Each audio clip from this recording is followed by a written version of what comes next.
بسم اللہ الرحمن الرحیم۔ السلام علیکم پیارے دوستو۔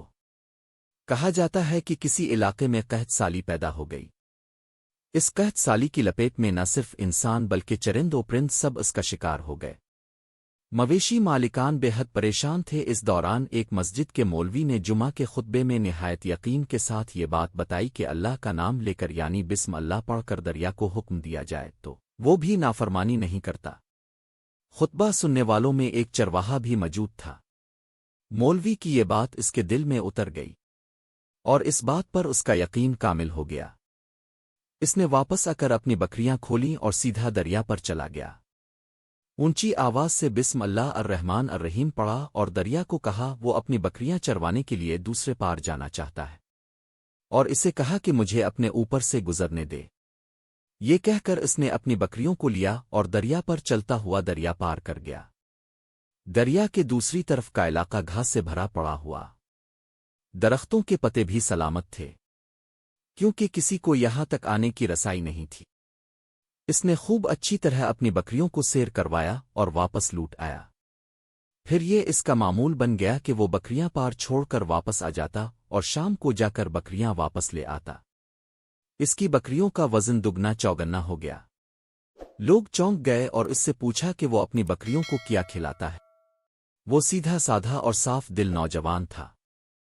اس نے صاف صاف بات بتا دی کہ جناب میں تو بسم اللہ الرحمن الرحیم پڑھ کر دریا پر چل کر اپنی بکریاں دوسری طرف چروانے لے جاتا ہوں۔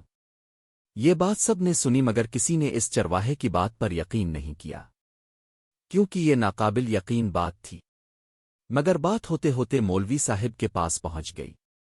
مولوی صاحب نے اس چرواہے کو بلایا اور سارا ماجرا پوچھا۔ اس چرواہے نے مولوی صاحب کو ہی حوالہ بنا لیا کہ مولوی صاحب میں تو آپ کا شکریہ ادا کرنے والا تھا۔ اپنے جمعہ کے خطبے میں جو نسخہ بتایا تھا کہ بسم اللہ کہہ کر دریا کو بھی حکم دو تو وہ بھی انکار نہیں کرتا، تو میں تو بس اب کے نسخے پر ہی عمل کر رہا ہوں۔ مولوی صاحب حیرت سے اس کے چہرے کو دیکھتے رہے۔ مولوی صاحب نے کہا بھائی صاحب، ایسی باتیں تو ہم ہر جمعہ میں کرتے ہیں، فقط ان کا مقصد لوگوں کا ایمان بنانا ہوتا ہے۔ مگر بکریوں والا ڈٹا رہا کہ میں تو بس بسم اللہ کہہ کر پانی پر چلتا ہوں اور بکریوں سمیت پانی پار چلا جاتا ہوں۔ آخر کار مولوی صاحب نے صبح خود یہ تجربہ کرنے کی ٹھانی، جسے دیکھنے چرواہے سمیت پورا علاقہ بھی آ گیا۔ مجمع زیادہ تھا۔ مولوی صاحب نے ایک دو بار سوچا کہ انکار کر دوں کہ کہیں ڈوب نہ جاؤں، مگر وہ جو مولوی صاحب کو کندھے پر اٹھا کر لائے تھے اب بھی جوش و خروش سے اللہ اکبر کے نعرے لگا رہے تھے اور مولوی صاحب کے حق میں تعریفیں کر رہے تھے۔ آخر کار مولوی صاحب نے اپنے ڈر کو دور کرنے کے لیے ایک رسہ منگوایا۔ پہلے اسے ایک درخت کے ساتھ باندھا، پھر اپنی کمر کے ساتھ باندھا، پھر ڈرتے ڈرتے ڈھیلا ڈھالا بسم اللہ پڑھا اور دریا پر چلنا شروع ہو گئے۔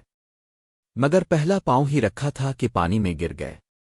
مولوی صاحب ڈبکیاں کھانے لگے اور پانی کے بہاؤ میں بہنا شروع ہو گئے۔ لوگوں نے کھینچ کھینچ کر باہر نکالا۔